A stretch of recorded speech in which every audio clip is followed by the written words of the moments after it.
à toutes et à tous, pour ceux que j'ai pas vu ce matin. Donc Benoît Hubert, moi je travaille à Vitré Communauté. J'y suis depuis quasiment 10 ans et au tout début, sur les 6 premières années, je pilotais le plan climat-énergie territorial.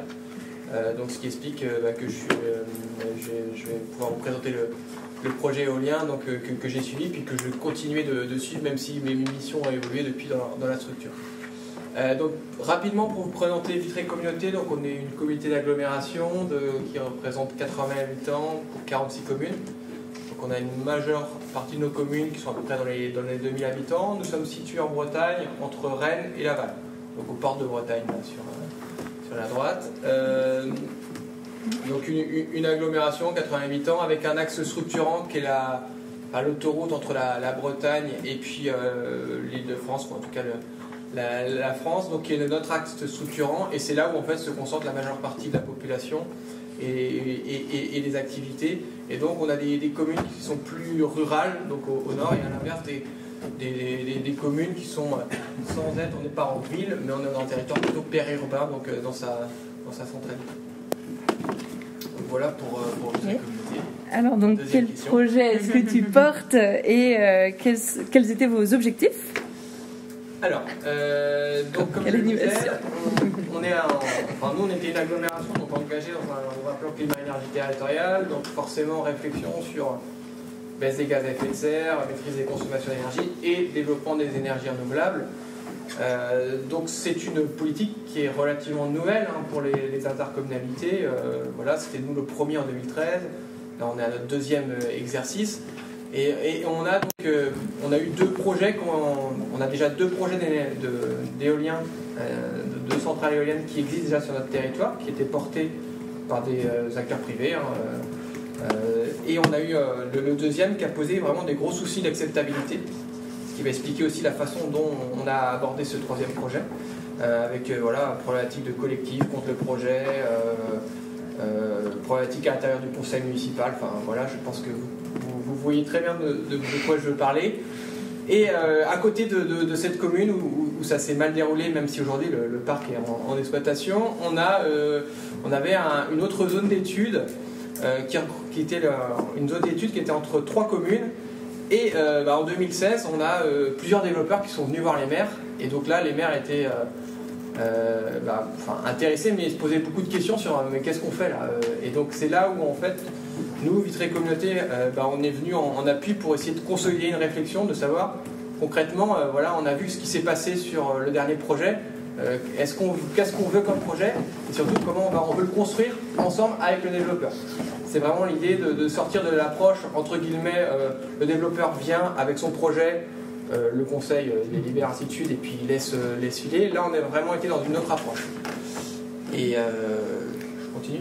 Ouais, et comment est-ce que vous vous êtes organisé? Ah voilà, donc ça c'est la suite. Donc en fait, ce qu'il faut comprendre, c'est que donc on avait plusieurs développeurs qui avaient déjà repéré la zone, avec tous un peu toutes leurs propositions, plutôt eux que d'autres. Enfin, en tout cas, nous on a cherché à avoir une vision d'ensemble, et puis parallèlement, on a un peu temporisé les choses. On a construit en fait nous ce qu'on voulait comme projet, et ça a abouti en fait à un accord avec un opérateur qui s'appelle la société Volver, qui est un développeur d'énergie renouvelable et d'éolien, où on s'est mis d'accord sur quelques règles, un 50-50, c'est-à-dire qu'aujourd'hui on est dans une logique de co-développement. Je vais vous parler un peu plus tard de où on est rendu, mais voilà, c'est 50% porté par le territoire, 50% par le développeur qui amène son savoir-faire, clairement. Ils ont des compétences que nous on n'a pas forcément dans les collectivités. On s'est mis d'accord sur le fait qu'on se faisait un comité de pilotage pour valider tous les choix opérationnels, toutes les études, tout suivre ensemble.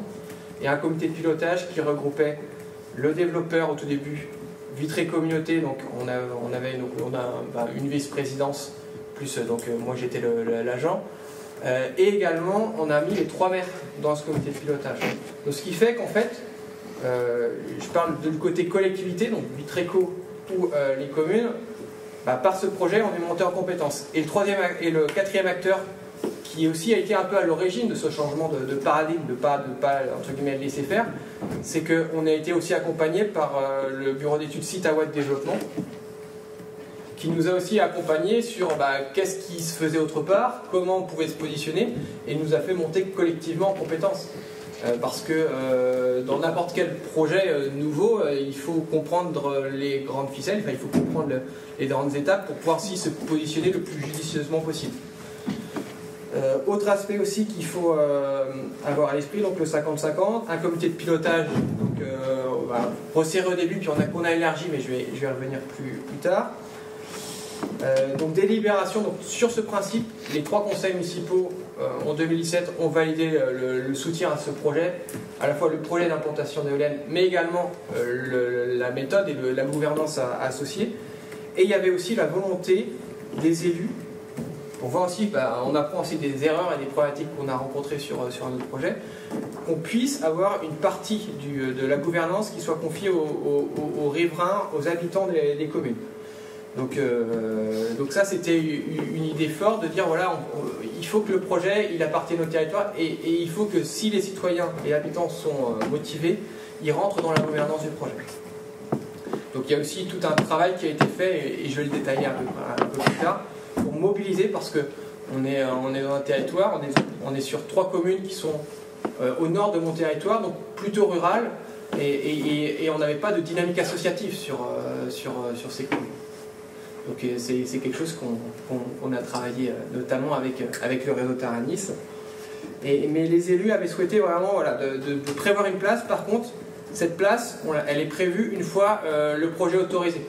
Alors je ne sais pas si vous comprenez, mais en fait quand vous faites un projet d'énergie renouvelable, vous avez toute la phase de développement qui va aboutir à un dossier, un projet ficelé techniquement que vous allez déposer au service de l'État, qui va ensuite être autorisé.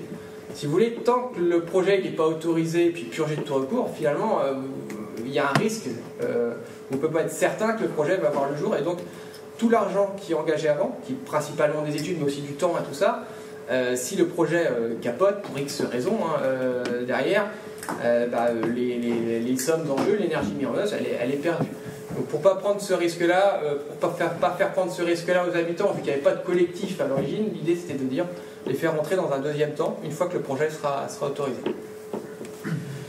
Donc sur ces acteurs de départ, donc Volvé, Citawatt, Vitreco, donc on est venu se greffer, nous on a pris aussi un cabinet d'avocats pour nous aider aussi sur toute la question juridique, parce que là on est sur la création de société, c'est aussi des choses qui sont nouvelles pour nous les collectivités. Il faut savoir que c'est de pouvoir rentrer au capital d'une société anonyme, c'est complètement dérogatoire. Normalement, les collectivités n'ont pas à rentrer dans des sociétés anonymes, mais c'est permis depuis la loi de territoire énergie positive de 2015. Donc voilà, il y a aussi besoin d'avocats pour ficeler cet aspect-là.